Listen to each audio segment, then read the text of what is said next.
recently I visited the Arcola Theatre. It's one of my favourite theatres in London. And I saw a matinee performance of The Pulverised. At the conclusion of the performance, I had the good fortune of speaking to the talented cast about this very challenging and emotive play. So how would you describe the play in its style? Gosh, it's a hard one. It's a hard one, isn't it? Yeah, I mean, I was it. really attracted to it at the very beginning, genuinely, because they said to me it's going to be a lot of movement, it's going to be a lot of tech, and I'm a big fan of things like Pulversied, and I loved Curious Incident and shows that have that combination. So I kept saying, well, it's going to be like it's a piece, it's an art installation with a play.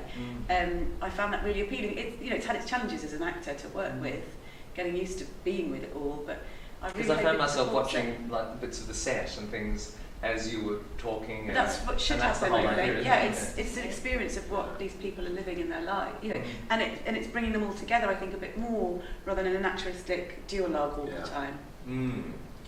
A lot of the elements to it are quite dehumanising. Would you like to talk about how globalisation has affected you? I mean, that's the theme, isn't it? Yeah, it's a tough subject, and it is. Like in our play, it has different tentacles that reach in different places, and people are affected in very different ways. Like, for instance, your character is in Senegal.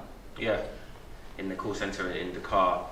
We tried to touch on is that whole image of this is what it looks like, but this is what's really happening behind this image that you have here, which happens with most things in life, but when you see the extent of what's behind that first layer, it's really touching and it's hard hitting.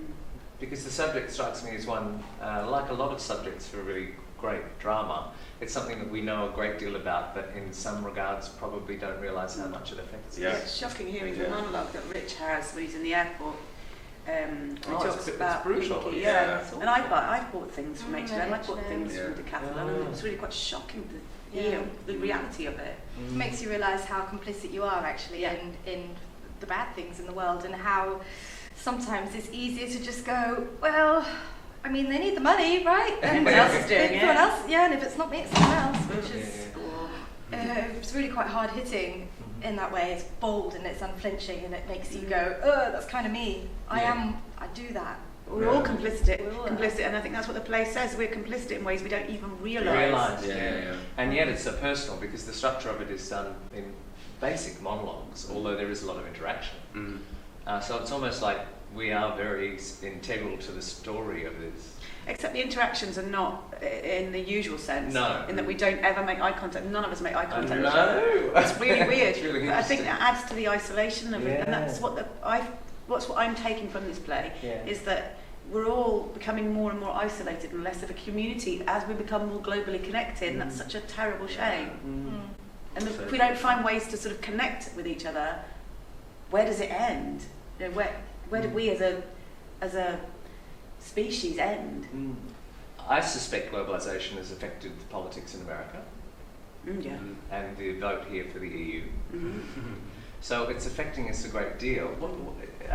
What's the answer? Like, does that mean that plays like this are far more important because they're actually teasing out these sorts of discussions?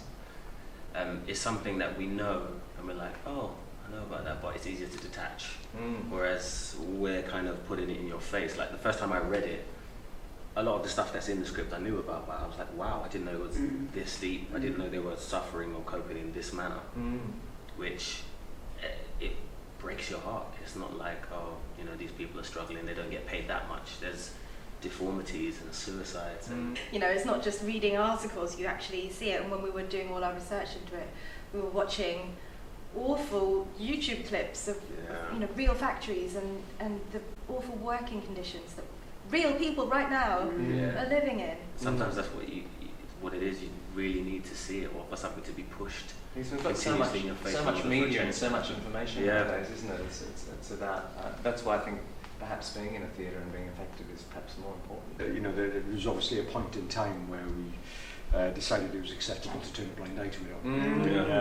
And I really wonder when that was and what happened to make us, myself included, and everybody else say, that's what happens, get on with it. I think that's been growing for so long. It's, once upon a time when we had proper industry and we supported within cottage industries and local industry, we supported each other, and now there's a sense, I'm a parent, and there's a real sense of, you've got to get your kids ahead, every man for himself, we're all against it, it's all a competition. So I think people feel they have to. You can't take it all on, because it's going to be just, you feel like it's going to be just you. That's what I'm saying about this isolation thing.